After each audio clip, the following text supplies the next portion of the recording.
Hello,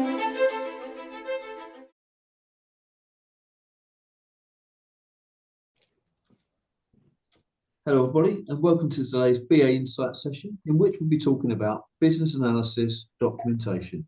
And once again, got three excellent guests to talk to me and talk to us about that very topic. So let's introduce my guests. So let's start with Maja first. If you wouldn't mind, please. Yes. Hi, everyone.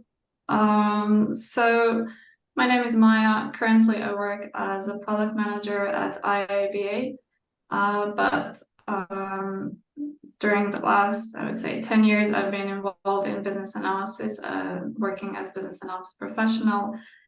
My background is mostly around software development for some Croatian public and private companies. And hopefully today I'll be able to share some of my insights regarding business analysis documentation. I'm sure you will, ma'am. I'm sure you will. And it's always nice to have guests from the IIBA as well join us, so thank you.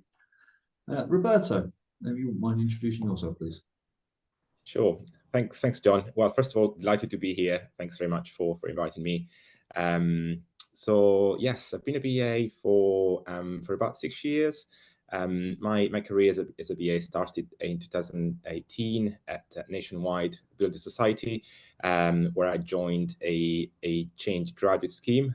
So I was a graduate for about 2 years, and within that time I worked in 3 different areas. I was in payments, and then data and analytics, and then finally in economic crime. And when I rolled off the scheme, I stayed in economic crime in anti-money laundering. And fueled by a growing interest in economic crime, and then transitioned into the NCA, the National Crime Agency, where I've been there for about 2 years. So yeah, it's been an interesting journey, working in different projects with different stakeholders. I'm also a member of IIBA and BCS, and I've been fortunate to get to know, engage with other BAs, to kind of like, with professional development and knowledge sharing, and also mentoring. So yeah, I'm looking forward to hearing from the others about their insights on this topic today, and hopefully, yeah, my insight will be interesting enough as well. I'm sure it will, Roberto. And you can obviously tell us about. I would expect coming from the National Crime Agency, documentation might be quite an important thing. So I'm sure you will. Yes. And Sejal. Yeah, thank you so much, firstly, for having me here. I'm Sejal Agarwal from India, and I guess it's been 7 years since I'm working as a business analyst in many IT firms. Mostly I work with aviation sector, but I also explored the domain of e-commerce and IT infrastructure.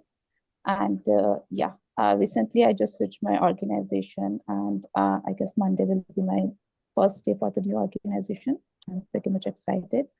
And yes, I would like to share my BA insights over my journey, because I work in different domains. So I gathered to know that, yes, how each domain works as per the compliance, how the BA is going to be involved with the different stakeholder. Luckily me that I have handled the most easy stakeholders to the most difficult stakeholder. So yes, I would love to share my insight with other BA community. And yes, because I was the part of before last organization, I do train the business analyst also. So yes, I think it is going to be pretty good to be here and share my insight over the journey. I'm sure it will, Sejal. Sure it will. Well, thank you everybody for the introductions. Let's start with the first question. And in terms of how do you document your analysis, and what templates do you use? So Maja, I'd like to start with you on that question first, please. Yeah, sure. So here's one not very popular answer, and it depends, of course. It really depends, and I think every initiative should consider like what is the type of initiative you're working on, what is the methodology you're using, whether it's, I don't know, more traditional, more agile, and also whether there are any organizational standards and practices that you should be bear in mind as well. So I'll just using one of the examples when I was working for a software development company. So it was a company that had around 50 business analysis professionals, and they were distributed amongst different initiatives or projects for different customers. And what they realized is that every project has a different documentation because there were no internal standards or templates or anything. So what happened is that if you were switching projects or initiatives and you were assigned to a new one, then it was really hard to find relevant information. Sometimes there were no documentation at all, and it's really hard to start your business analysis work when there's like nothing to start from. So thankfully, there was an initiative to start a center of excellence within a company, and they were focused more on how to bring templates and more standardization in business analysis work. And I was lucky to being involved in that work as well. So we started by identifying different approaches from different initiatives, gathering feedback from business analysis professionals from different projects, and then we were starting to build some sort of mostly like specification templates, how to define like functional, non-functional requirements, how to define business requirements, some sort of best practices, and more like a guideline. And these documents, those specifications were comprised of like, they were using use cases, scenarios, business rules, some data dictionaries, process models, state diagrams, and wireframes, and so on. So common business analysis techniques, but it was in more structured way than before. And of course, at first, it was really difficult to implement change because you had like initiatives that are ongoing, and it's hard to start adding something new. But for every new initiative, we were using those new templates, and then after a certain time, we were having new sets of like lessons learned and trying to figure out whether we need to adjust them or not.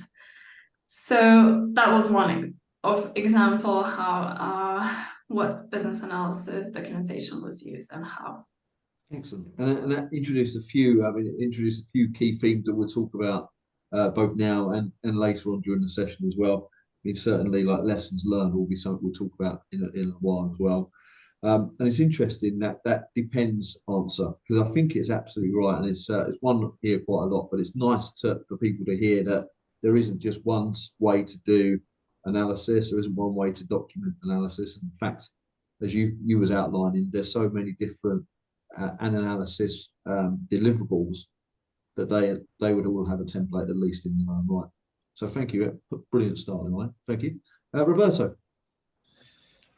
Thanks, John. Yes, I was interesting story from Maja, because that is the kind of the same journey we're going through at present in the NCA. So when I joined the NCA, we didn't have kind of a kind of structured list of templates that we would use, or we had some of them, but there was kind of inconsistencies. So we were different people like contracting laborers, from different agencies using their own kind of templates, and then we as kind of employees use it on our own.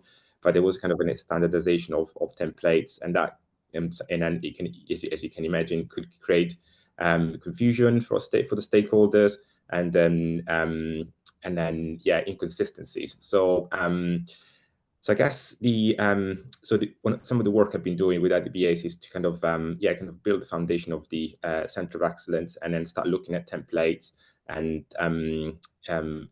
so gathering the good work that all the other BAs have done, and then put something, create something that can be consistent, it can be reused, and then that way we can kind of like influence our stakeholders.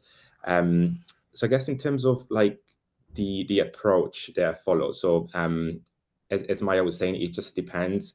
Depends, the organization you join, the team you join, whether there's kind of templates that they must be used.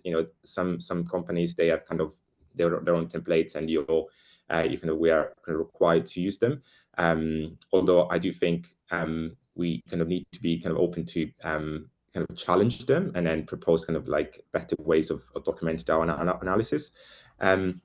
Understanding also who is our audience. So I personally document my analysis, for example, on paper or on Miro, so use kind of or Visio, and that could be from a personal kind of like learning, a personal understanding. If I'm analyzing a problem, for example, it's kind of like I do my own analysis, and then I can eventually share it with the rest of the team.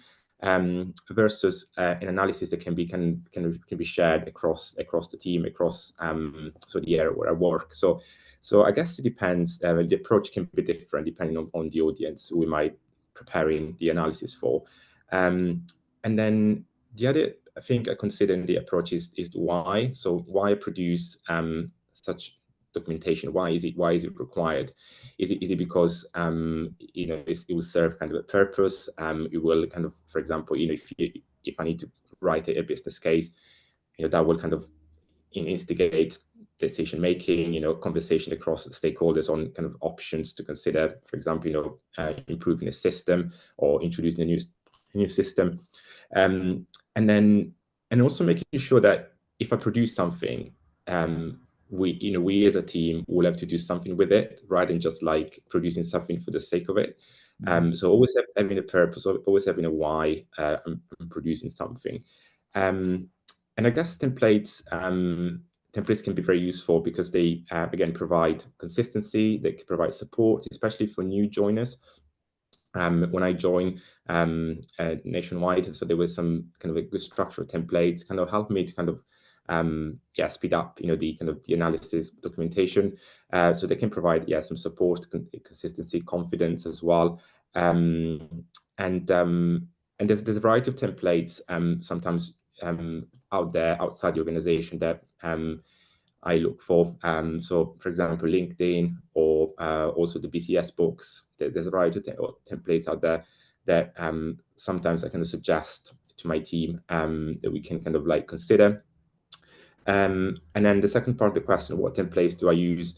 So I've used different templates to create business cases, gap analysis, business requirements, SWOT analysis. And sometimes the templates are like kind of used as a standard, so as they are. Sometimes it can be tailored depending on kind of the complexity of the problem or the opportunity or the audience is aimed for. Excellent. Thank you, Roberto. And you sort of covered a lot of things there, but there's certainly those other dynamics as well to think about. I'll pick on those, like thinking about the end user, was one example, and I think, certainly all of that stuff was resonating for sure. But I'm gonna, before I dive into too much detail, I should let Sejal give her opinion as well.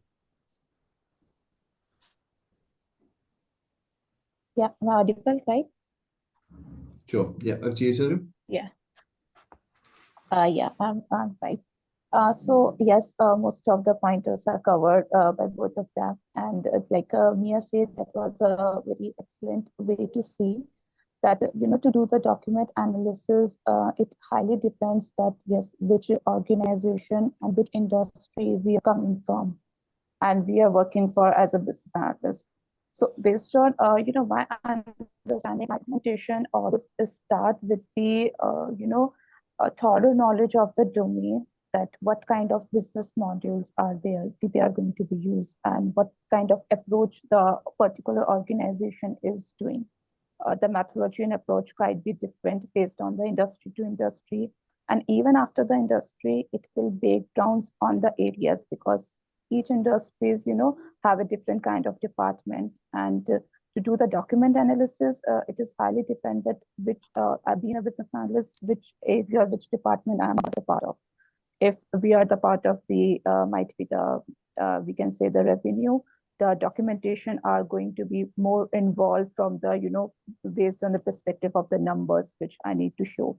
If I'm the part of the operations, the document analysis, move forward to the operation perspective to how to serve with the customer, because each domain has their own business analyst, has their, own knowledge and own compliances to cover. So what I feel and how I did, document and standardize the documentation into the aviation by understanding their new domain knowledge, by understanding their customer, that kind of the, services we are going to be provide to customer, and how I'm going to be, satisfy the stakeholder based on our requirement. Are they happy that how we are going to be present to them? And yes, like robots say, it's also highly dependent on the audience, that which audience I'm going to be present my document analysis and the way I capture the information. Does that document require to the higher upper stakeholders? Then it should be, more over the highly perspective, highly concise way that, okay, what we are going to be implement. If it is going to be, for the, you can say, technical team, it should be more concise, it should be more elaborate how we are going to be implementing this system. So yes, it all and respect which industry I'm working on. And I clearly say that, I work because 3 of the different kind of industry, like e-commerce and aviation and IT infrastructure, 3 of the industry, are completely not relevant to each other. And what I see actually in the practical way, that each of the industry work on a very different kind of documentation way. So tomorrow, if I'm going to be switch industry and start with document analysis, it highly depends, yes, which domain I'm working on, and based on the domain knowledge or based on my managers and other colleagues, which we are background from create and to create the document based on the kind of language they are going to be understand. Most of the people understand the visual way, but most of the vision, understand in the textual way. So, the choosing of the format is highly depending that, yes, how the interview is going on, how our workshop is going on, and, each stakeholders, what kind of language they are going to understand. Okay, well, thank you. So you broke up a little bit on that last sentence there at the end there, but certainly, I mean, the perspective you added in terms of thinking about industries, thinking about domains, recognizing the difference between those different organizations, and the fact they'll all have slightly different templates is quite one's actually a little bit parallel to what Roberto was saying as well. And I think it adds an interesting perspective in that if we're new to an organization, we want to familiarize ourselves with how the organization conducts analysis and how it does its deliverables. Starting with the teams and then before looking more widely at different organizations within the teams as well, is probably a good place to start. And of course, then you can probably go further and look across other domains. I think as you've all 3 of you have added so much, there's really not a huge amount for me to add. But I think what I would add is that when it comes to templates and documentation, there's many forms of things that we document. So it's not just requirements, it could be process, it could be issues. So I think that's definitely worth bearing in mind, but I definitely echo the point you were making in terms of thinking about your audience and being adaptable to that audience, so that you can, not force a template upon the situation, but more mold the template to the situation, but then use that for standardization. So so I think I will leave it at that because you've done such a good job of that question. Be interesting to know though, starting with yourself, Roberto, is what tools you tend to use to document your analysis artifacts. Sure. I guess I keep saying it depends. Probably we'll keep saying that till the end of this call, John. So yeah, I guess it depends on the phase of the project life cycle, the recipient of the document, and also the purpose of the document. So as you know, or you can guess, working at the NCA, so security is a big theme. So we need to ensure that whatever we produce is classified at the right level, and then before it's shared, we fully understand kind of this kind of security guardrails. And then so we follow kind of the due diligence when we document and store and share documentation. So I guess one of the things that I've experienced working at the NCA is when understanding, first of all, the tools that we are required, we are kind of allowed to use. For example, Visio, PowerPoint, Microsoft 365 apps. Those are kind of the standards that tools that we can use, and that they kind of come as a new joiner, they kind of offer it to us. Obviously, engaging with other business analysts and other colleagues outside the organization, or even like colleagues that come from outside the NCA as a contractors. So there are other tools out there that can be utilized. They can kind of help us to kind of influence and provide kind of more powerful insights. So one of the things I've learned is understanding the process for requesting access to new tools. So what is the process, rather than just going straight at, be passionate, be inquisitive, and use it straight away. Be cautious, understand what is the process. Can I use this tool?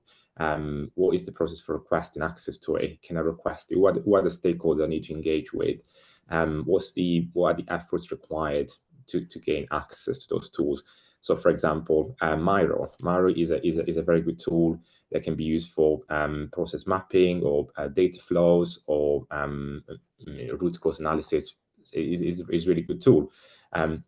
But as an organization, we need to kind of ask, we need to ask permissions to use it, and then understanding that process to make sure we follow the right diligence, and then we're kind of covered. So I think that's been one of my big lessons.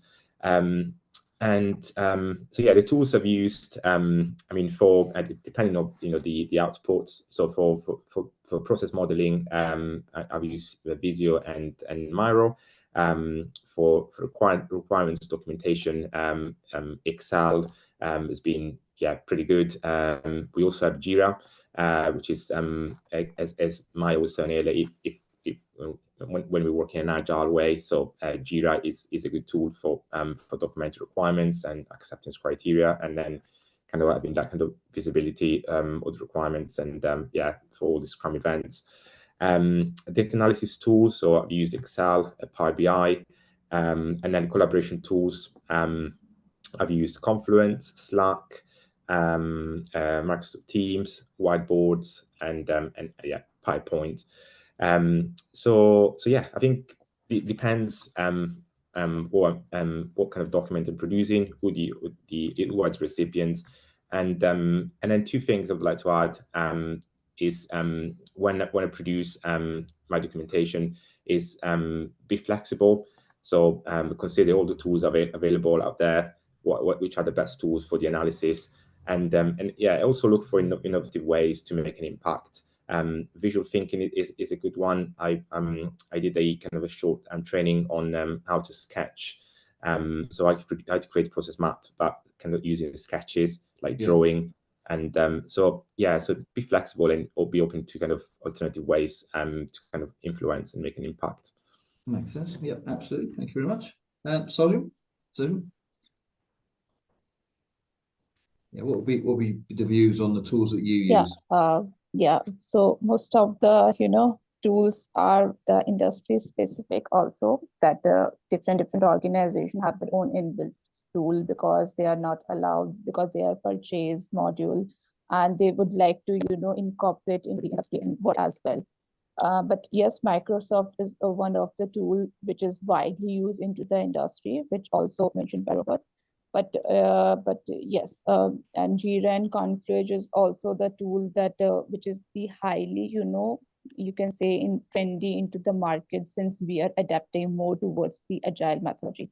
But the other than that, I also use the wireframe tools like Pencil and Balsamic, because these are the tools that are easy to use and the navigation is so easy. So if I have the requirement which I need to be delivered 2 days or 3 days, I would like to use more handy tools. So these are the wireframe tools which are quite handy to use it when you want to immediately give you can say a rough sketch with the to our product manager, so that he can analyze that how the things are going to be looking to it.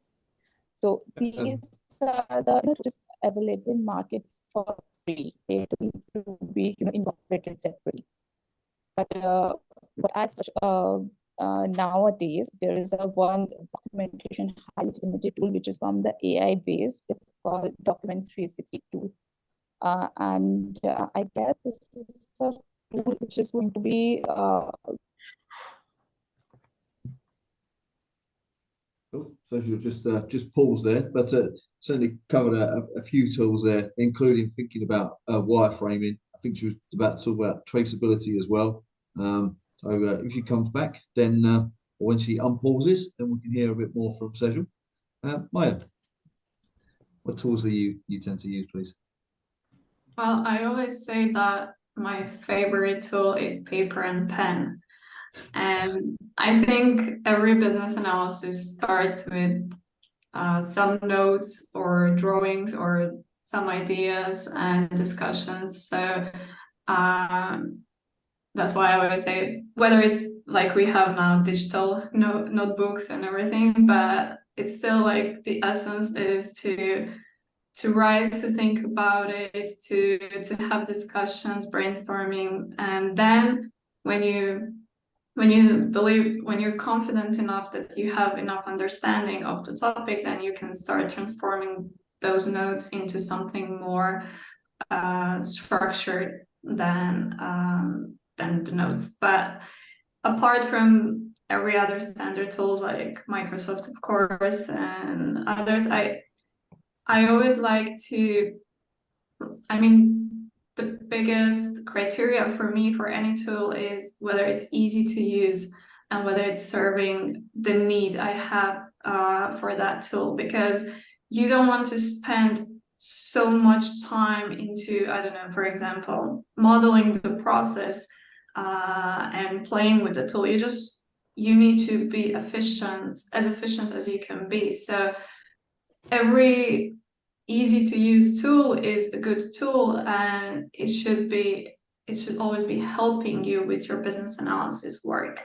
So whether it's I don't know, there are some awesome online tools, so you don't even have to download them and install them. Of course, there's always organizational rules whether you can have some tools or not, but apart from that, you should always choose something that is helping you do your work even better and not distracting you from your business analysis work. So I think some companies sometimes make mistake by buying some high-end but very complicated tools, and then they're causing more work to their people, when sometimes you just need, we have a saying, sometimes less is more. So I think that should be tools as well.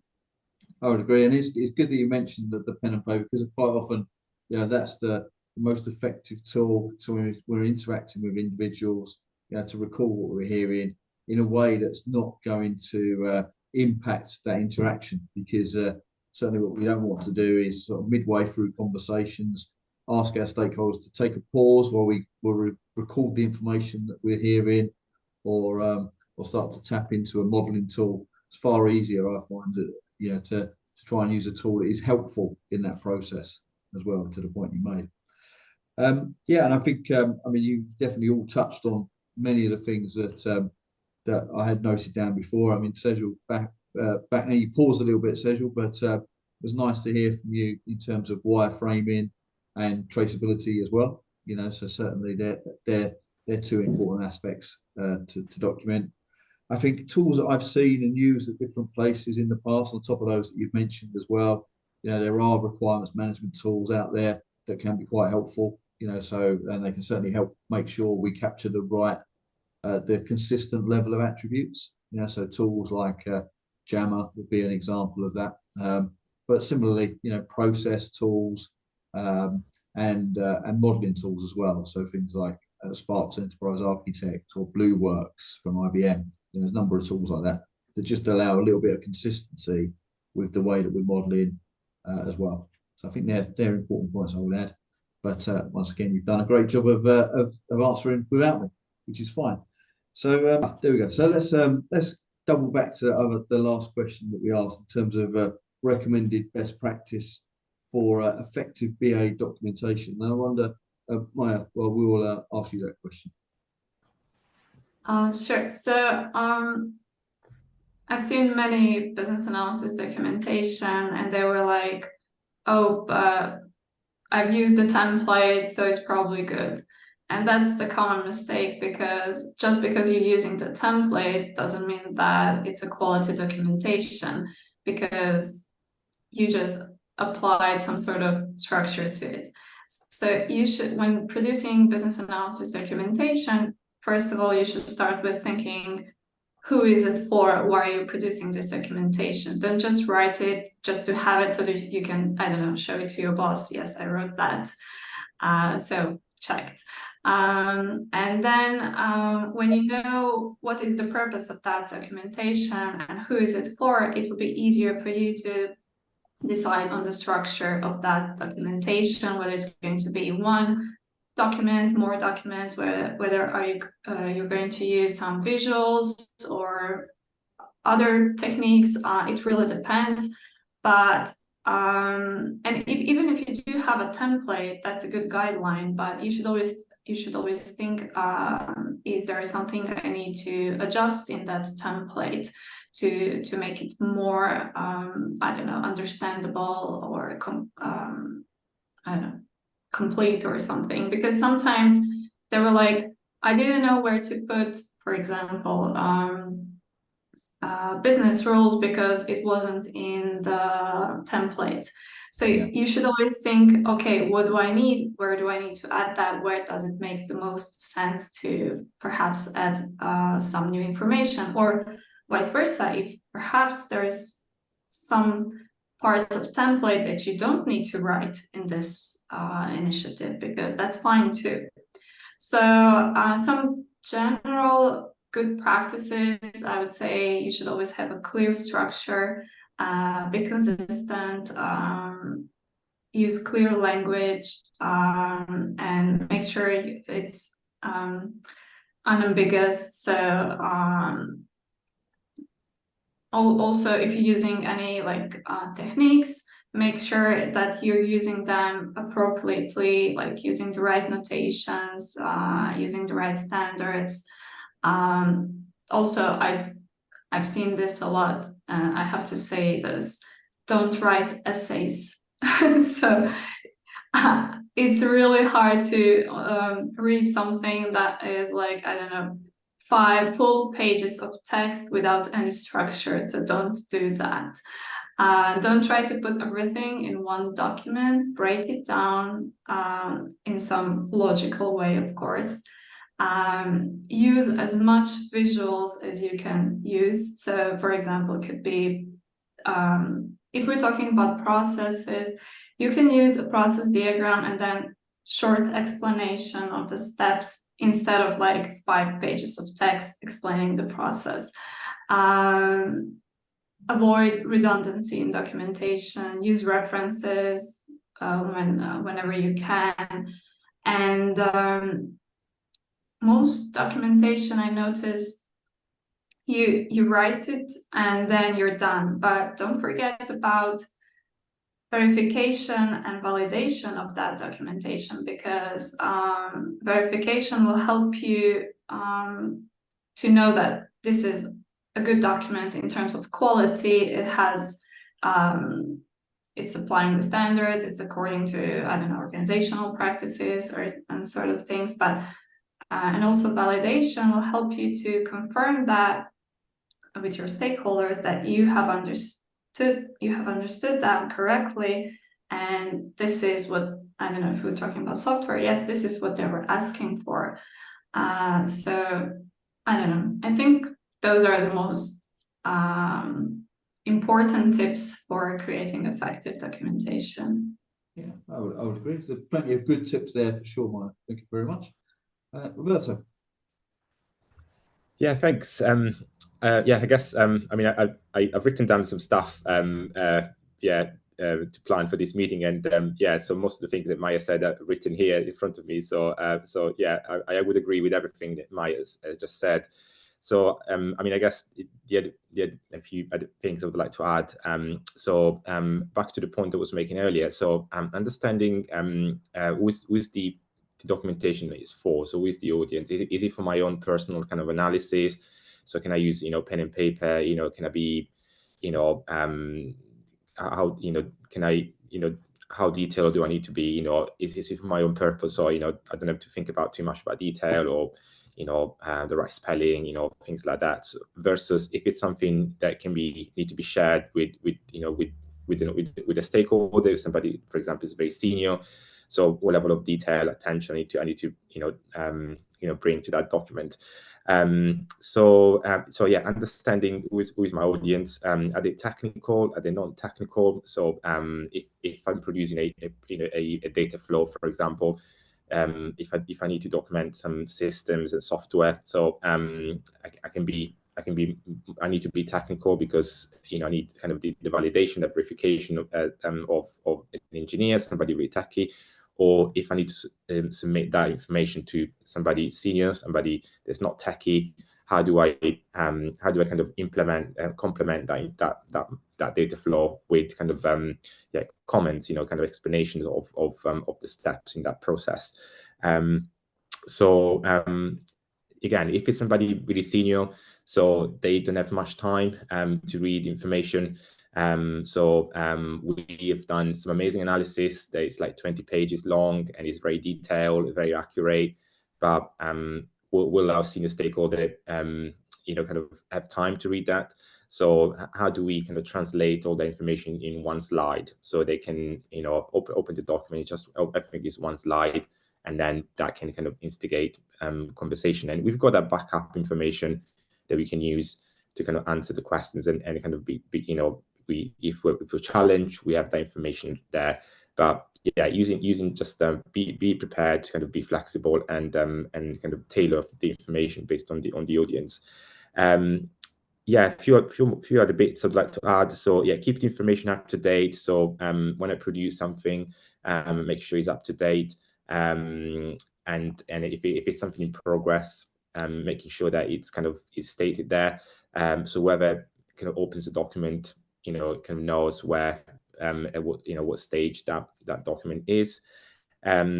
Security, making sure that is stored securely, is classified with the right classification, and is accessible or not accessible. Sometimes we want some documentation to be accessible by certain individuals, and then kind of before we open up to a bigger audience. A good version history. So understanding the stakeholders involved. There might be stakeholders we need kind of them to review the document or sign it off, making sure that we state that. So again, whenever somebody else opened the document, they know kind of that process we've gone through to get it agreed and finalized and signed off. Incorporate visuals. Again, somebody non-techy or very senior, I think it's good to have visuals there. I think they kind of they like that. One more thing. So I've seen in my career as a BA, so I've seen lots of like process maps, for example, where it doesn't state whether it's a draft or is a final, or even the author of that document. And then when I kind of took over, it was so I was kind of like sitting there wondering, okay, well, is this the final version? Is it a draft? Who made this document? What kind of, have they had any conversations with other stakeholders? So I think whatever we produce, and making sure that we kind of really make it clear that what is the status of that document, and who created it and the date, so that whoever takes over can then kind of like progress, and then if there's any kind of following conversations, any outstanding work they need to do, they're kind of well prepared for the next steps. Yeah, no, and that certainly makes sense. And I think points about making sure that the document is up to date is definitely a very appropriate one. From what you were saying there, want to make sure that that someone's not referring to it in a few months' time, and the requirements or the detail or the content has moved on as well. I like some of the points as well around thinking about your customer, making sure that the document is actually appropriate for the end user. And some points Maja was making there around the templates and sort of not being constrained by the template, or not, to the point that if there's a section missing from the template, don't assume as a BA that that's not an area of questioning that you need to consider. More so, it's probably the template that needs to be updated rather than the analysis to be skipped over or avoided.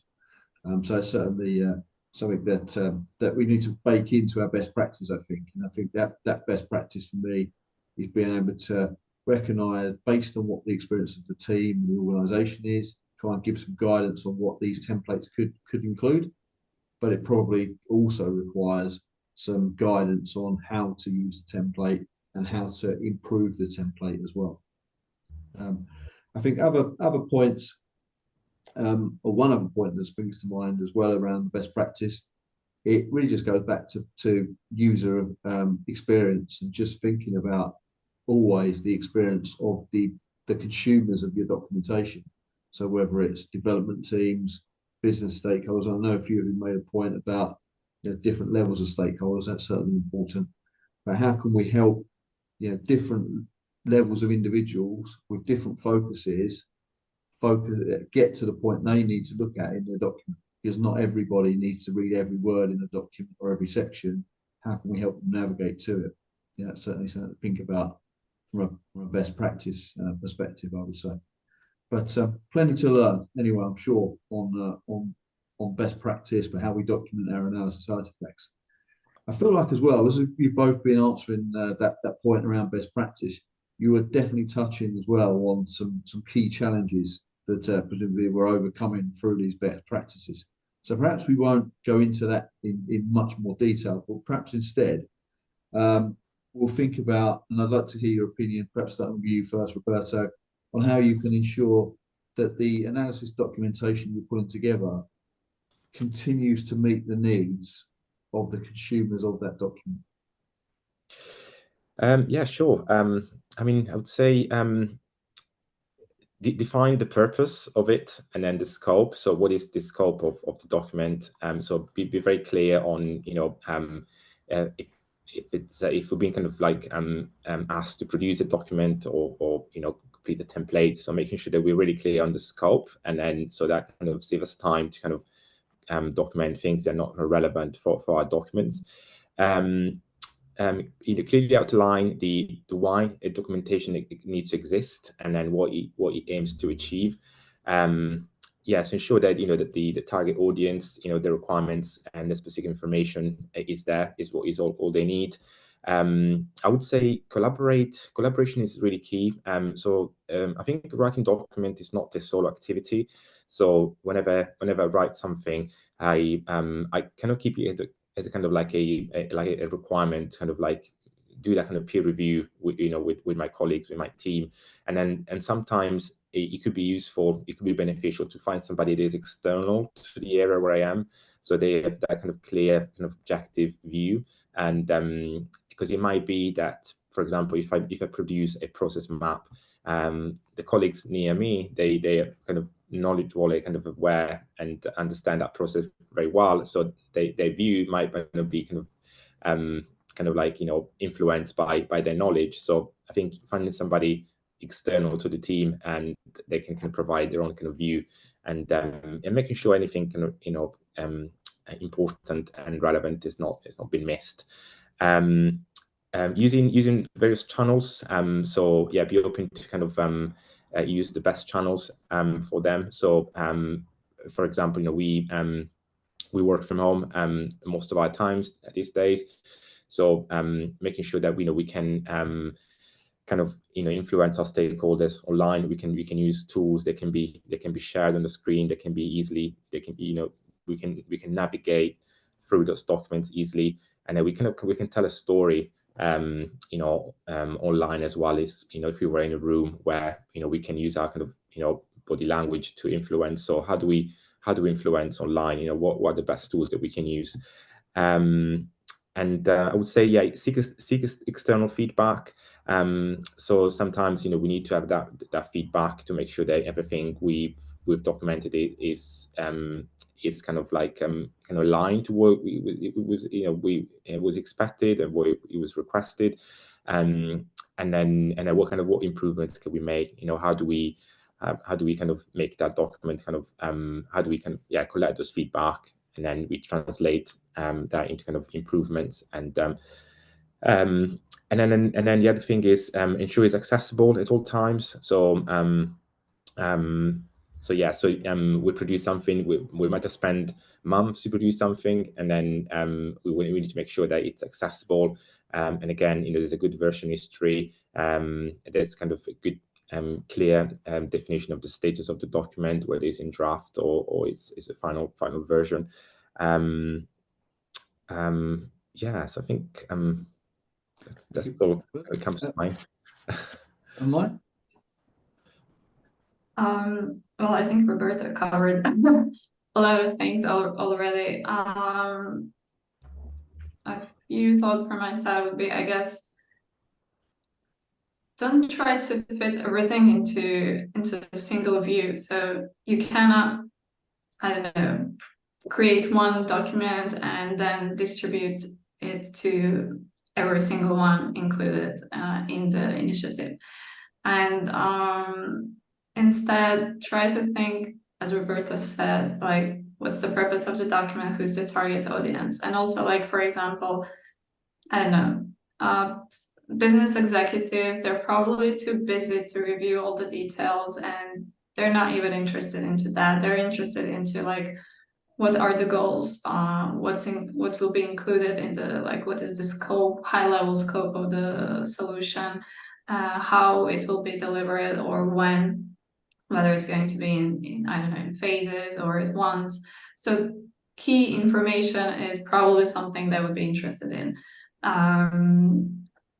If we have some SMEs, they would probably like to know whether, I don't know, if we're talking about software solution, whether that solution will fulfill their business needs, how they will interact with that solution. So for them, the emphasis is probably more on functional side of future solution, and that will be the scope of one or more documentation. And I've seen documents where, for them, business analysis professional would also include tons of technical details, which is very confusing for them, because their focus should be more on business side of that solution. How can I do something from my daily job through that solution? But so that information should not be in the documentation that is intended for them. And if there is something more technical, then you can always add that information in some sort of instructions for your technical or development team. So I don't know, for example, you could have a functional specification that goes to your stakeholders, and when they approve it, you go with your development team through documents, and then you can discuss more technical details with them. If there are any, I don't know, areas where they need to be more involved or something. So I think those are the most important things, just to keep in mind that you cannot have one document for absolutely everyone included in the initiative. Excellent. And you made me think about a few things there, Maja, as you were talking as well. I mean, the importance of really perhaps having a chat with the different stakeholders that you're going to deliver your information to, try and find out from them, what information they would expect to receive. If they have a preference on the format, that might be something to consider. But it's certainly really good insight rather than impose on them perhaps a template that doesn't quite give them what they need. I think if I think about that in a bit more detail, an obvious example that naturally occurs to me is sometimes we might go away and produce a nice business requirements document, and actually the people we deliver it to are an agile development team. And in which case, if we'd have spoke to them first, we definitely wouldn't have wasted our time creating a BRD. We would have just sat down, collaborated with them, and captured some stories or epics or as appropriate. I think the other thing that also occurs to me is that, as we're building out a view of what these templates and artifacts are going to look like, I think it can be useful as well to share with our stakeholders, what they look like in their more naked state, as it were. So before they're populated, this is my idea for how I'm going to document the concept. Can I share it with you? Can you give me your feedback? Is it appropriate? So that then they're a little bit more familiar. And I think lastly, as I think about that template or that documentation, where in whichever form it lies, as we've documented any form of analysis, don't just necessarily rely on the content being understood or your analysis expertise ensuring that it's going to be understood. Why not spend some time with each of your stakeholders, giving them the opportunity to showcase and demo what you've documented, and give them almost like a guided tour, so they have an opportunity to understand what you mean and understand, or ask any questions perhaps if there are. And I assume that if we do that, we just have to be open-minded enough that if our stakeholders give some feedback that the documentation isn't fit for purpose or understandable without us giving the tour, then maybe we need to refine it so that they can understand it also. But some really interesting points for sure in terms of documentation.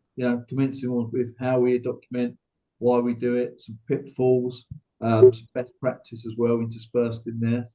I am conscious of time, so I probably won't go on much further than that. But I should at least thank you very much, Maja, Roberto, Robert, and Sejal, wherever she may be at the moment. But yeah, thank you everybody for your time. Thank you too. Thanks, John. Thanks.